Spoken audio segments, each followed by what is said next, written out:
Is this the best 34-metre yacht ever? Well, the numbers don't lie.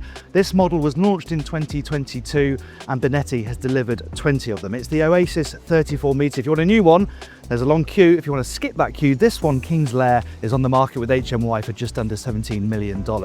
Inspired by the 40-metre, it's got the same amazing aft deck design, 5 cabins, transatlantic range. And this video, I'm going to give you a full tour and show you why it's been so popular, starting right down here on this amazing Oasis aft deck. I'm Jack Haynes, you're watching YachtBuyer.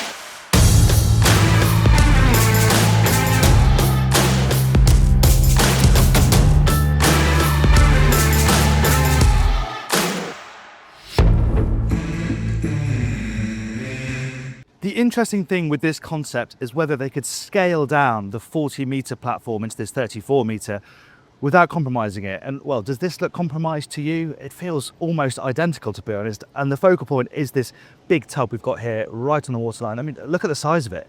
Fresh water, jacuzzi as well, fringed with sunbathing space, parasol over top, shower outside as well. It is just a place where everybody is going to want to come and hang out because you can have all your toys out here too. You've got a transformer platform. These outer bits are fixed, but this whole section I'm standing on will come up and down into the water with a staircase. It can go up to the quayside as well if you want it to, but of course you've got your passerelle, which is really, that's what that's designed for. So proper belt and braces stuff down here. And if you like your Superyacht content, now's a great time to subscribe and hit the bell icon, then you'll never miss one of our tours. Let's have a closer look at the Oasis deck. We see these platforms so often now, you sort of get blasé about them, but you forget with the 40-metre and now this, Benetti really changed the game when it comes to the layouts on yachts of this size. And it's not just plonking a pool here in the middle, it's how they've made this space work with the seating over on this side. This fire pit is a really nice feature to have on in the evening, of course. And amazingly, not all of these boats are fitted with a bar, but this is really what finishes off this area so nicely. Obviously it makes it very easy for the crew to serve drinks to people who are chilling out in this area, but then you've got the stools as well, and it just gives you these nice separate sections to enjoy with the seating over there. Obviously you've got the sun pad around the pool, which is where a lot of people are going to chill out, and then somewhere you can serve drinks as well.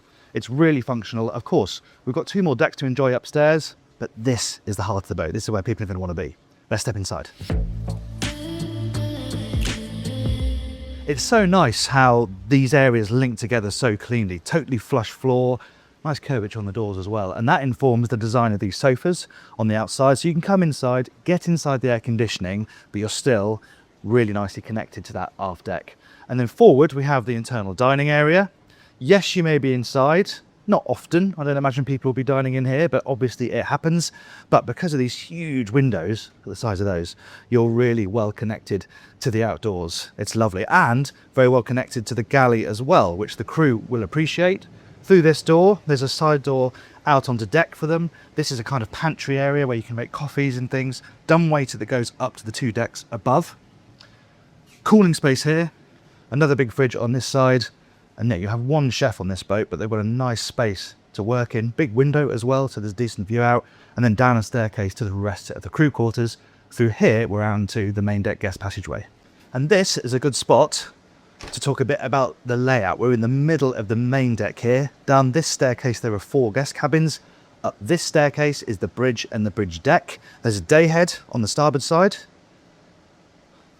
And then right forward, we come to the owner's cabin, which is another really impressive area for a 34-metre. First things first on the starboard side, good sized walk-in wardrobe right here by the door when you walk in, and then you into the cabin itself, which pushes out to take up the full beam of the yacht. Really bright in here. You'll have seen the deck all throughout is very, very bright, very beach clubby. You've got a great beach club on that aft deck, and it feels the same inside here, but combined with these huge windows, it is lovely and bright in here.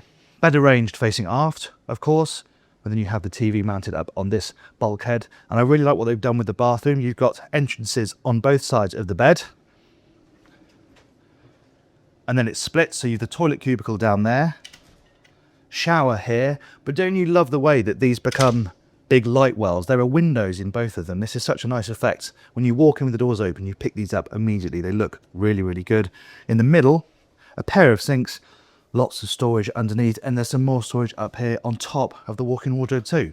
Lovely space, huh? Let's go and see where the guests sleep. So yes, 4 guest cabins down here on the lower deck. Amidships, you've got a pair of nice big doubles, and then forward, identical twins. The twins are identical as the doubles, so we'll show you one of each. Let's start in the twin.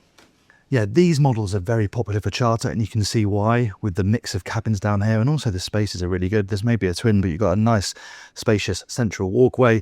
The berths are a good size, storage is decent, and they've got a TV up as well. This is nice, isn't it? How they've put that frame around it. And look at the bathroom, there's some really nice detail in here. Love the sink design, and this is a very similar look, though you've got black frames to the bathrooms upstairs in the owner's cabin. Storage is behind this mirror. You've got decent hanging storage. Let's go and look at the double. And here we are, one of the double VIPs. There's an identical one over there. They feel slightly more luxurious. Having a double bed is nice. Of course, lots of light bursting in here. Of course, you've got blackout blinds, so it's nice and dark in the morning. You've got separate bedside tables, switching for the lighting as well, so you have to get out of bed. And everyone has got a tablet, so they can control their AV, lighting, air conditioning, that sort of thing, all from the touch of a button on the iPad. Smallish TV mounted up in the wall here, and it took me a little while to find out where the storage actually is, but it's hidden down there. You find these little catches, pull these open, and there's a reasonable sized wardrobe in there.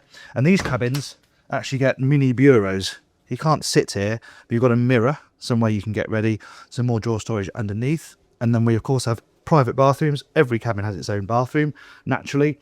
Very similar design to the twins, a little bit bigger. Still got this lovely sink design and the shower cubicle. Open this one. Yeah, look, decent size. And I like how this marble effect runs into the showers too. And you've got a lovely big window. Pretty good. Right, let's jump up 2 decks and go and have a look at the bridge. And here we are, up 2 decks. The bridge is right forward, but we're going to start at bridge deck aft.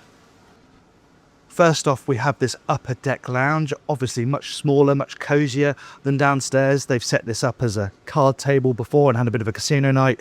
You've the fixed bench over on this side, and then these chairs can be moved around the deck, of course. Sofa over here, opposite the TV, so you can watch the sport, maybe a movie up here. And in this corner, handy space for the crew, because they've got the iPad for control of the music and the lighting. The dumbwaiter appears up here as well, and underneath there's a fridge and a wine store. So very convenient if guests are hanging around out here. And this is another area that connects really nicely to the outdoor space. Let's have a look. Now this is what's called a platform design, so you haven't got endless amounts of customization on a yacht like this, but this is one of the most flexible areas. This furniture is totally freestanding. You can do with it what you want, quite bespoke in terms of design and choice and layout. Like for example, they added these boxes on both sides. They're actually fridges in here, so that's the type of thing you can do. Obviously they've got a bit of a workout space here. The other thing they do on this yacht is they can set up a projector screen, and the projector of course, and they can have movie night out here under the stars. So a really nice, private, quiet, flexible space. Of course, quite different to down there, but it gives you 2 very different outdoor living spaces. Let's check out the bridge. Before we get there though, we have the first of the crew spaces. The captain's cabin is on this deck. They've got a single berth and a separate bathroom, so very private, and of course, very nicely linked to the bridge. There's a dayhead on this deck as well. And then we're into the bridge itself, and it's really quite different. Often these places all look the same, but I really like the colour scheme, the low set dash, the finish on the seats and the dashboard. I think it looks really good. And you've even got Rolls-Royce hubcap-esque weighted boss in the middle of the steering wheel, so the Benetti B is always upright. Not that the wheel's going to see much action, I don't imagine. Great view forward, really nice big windscreen, so you're very upright, so you've got a lovely clear view. Cameras all over the boat, of course. Triple screens, so you've got management over here, digital switching, etc. And then navigation over on that side, but that can all be switched if you want to. Bit of space to do some work over here. When it comes to propulsion, a pair of 1300 horsepower MTUs. Top speed's about 60 knots, but she's going to spend her life cruising at more like 10 knots. Weather range is 2,700 nautical miles. And the captain said they just cruised her up from the Bahamas to get up to the show, and they were doing 52 gallons per hour on that cruise, which really for something this big and powerful is pretty good going. Right, let's out to the foredeck. The first thing you find is a wing station. These actually hide away when they're not in use, but you've got them on both sides. You've got repeaters for the throttles, thrusters, engine information, and obviously when you're coming into moor, this puts the captain in the perfect space to look down the boat and make sure they can see where they're going without being in the confines of the bridge. Right forward, you can see the carbon fibre gangplank here. That's if you need to board the boat side to and not get on or off it at the stern.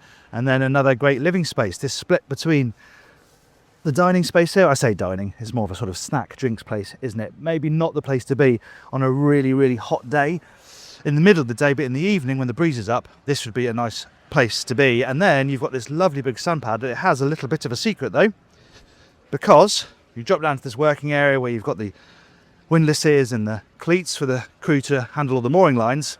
Press a button and this whole thing lifts up, and there's a big enough storage space in there to host a lot of kit, but also a jet ski. Now there's also a tender garage on board. We're going to look at that in a moment. Before we do that, let's go up to the sun deck. Another good aspect of the design is that you can get all the way around the boat without one side deck being blocked off, so you can get down to the aft deck from both sides of the boat. Not always the case. And the other clever thing is how they've hidden the staircase up at the sun deck just here. Right, up to the sun deck, another space where it feels like you're on a boat larger than 34 metres, I have to say. And much like the aft deck, they've separated the spaces really nicely. Sunbathing space right forward, clear of the hardtop. You can have a hot tub here instead if you want, meaning you've got a hot tub on the main deck and on the top deck, but if you want that, you can have it. Really important, this bit, you'll have noticed there are no other outdoor tables to dine, not on bridge deck aft, not down on that main deck, so this becomes a really important space, because if you want to eat outside, this is where you'll be, and the dumbwaiter emerges up here too, so it's easier for the crew to serve guests. They can cook up here as well. That's a decent grill, isn't it? And then right forward, underneath the extended shade of this hardtop, you've got this really nice bar space. Obviously mainly a crew area, but hey, if the owner or the charter guest wants to knock up a drink themselves, they can do, and then other guests can draw up to the bar. And yes, when you're in a nice bay in the Bahamas, you've got a wonderful view from up here, where of course it's going to catch the afternoon breeze as well. Lovely. Right, let's head downstairs and have a look at the crew space. They've kindly changed their minds and allowed us to film down here in the crew space. There are 3 further crew cabins down here, a pair of bunks in each. There's a mess area, of course. So this is where they hang out down here, seating space. The galley's up that staircase, of course, but you've got a prep station here and a TV, and then cameras showing all areas of the boat so they can keep an eye on things from down here in the crew mess. And then just forward, they very generously opened up one of their cabins for us to film. They've been cleaning away, but yeah, you can see this is the typical cabin you're going to get on a boat like this. Pair of bunks, separate bathroom, and then opposite is where you find the laundry station. Right, let's head to the engine room. Engine room access is very easy. It's underneath this big hatch here. And this is also access to the tender garage. Let's look at the tender garage first, shall we? There's an access point just here, space for a Williams 505 diesel jet in there, shell door on the outside which pops open, and there's a crane overhead that winches the tender down into the water. And then forward we have the engine room itself. Yes, here is the machinery space. It's not just the engines on a yacht like this. The engineer, this boat runs with a full-time engineer, is looking after multiple pieces of machinery down here. You've got a pair of generators, you've got water maker, 2 water makers in fact. It's got CNC electric fin stabilizers too, which are 0 speed, so should keep the boat nice and steady when she's at anchor. Electric means they should be a bit quieter than the hydraulic ones. And we talk about water production on a boat like this. It's not just about guest use. The crew have to keep the boat clean when it's away from the marina infrastructure. They can bring on water. It's filtered through this machine here, so they can wash the boat down. And it doesn't even leave any water spots. Pretty clever, huh? Oh yeah, she's also got 25,000 litres of fuel on board. And that's how you get that decent range. Right, that's your lot on board the Oasis 34M. You don't sell so many of something so big and expensive if it's not good. There's so much competition, amazingly, in this sector, but this really is a standout boat. It's no surprise, really, whether you're a private owner or a charterer. There is so much going on in a relatively compact package. It doesn't feel like you're losing much at all over the 40 metre, to be honest. And I posed the question at the beginning of this video, is this the best 34 metre ever built? Well, I certainly can't think of anything that offers as much. Of course, if you disagree with me, I'm sure you'll let me know in the comments below. Thanks very much for watching that tour of the Oasis 34 metre King's Lair. I hope you enjoyed it. Remember, she is on the market with HMY. I'll put a link with more information in the description of this video. And if you do want to watch our tour of her big sister, the Oasis 40 metre, we shot that in London. Really cool shoot. Put that in the box up there. Thanks again for watching, and don't forget to subscribe. Click that button. Cheers.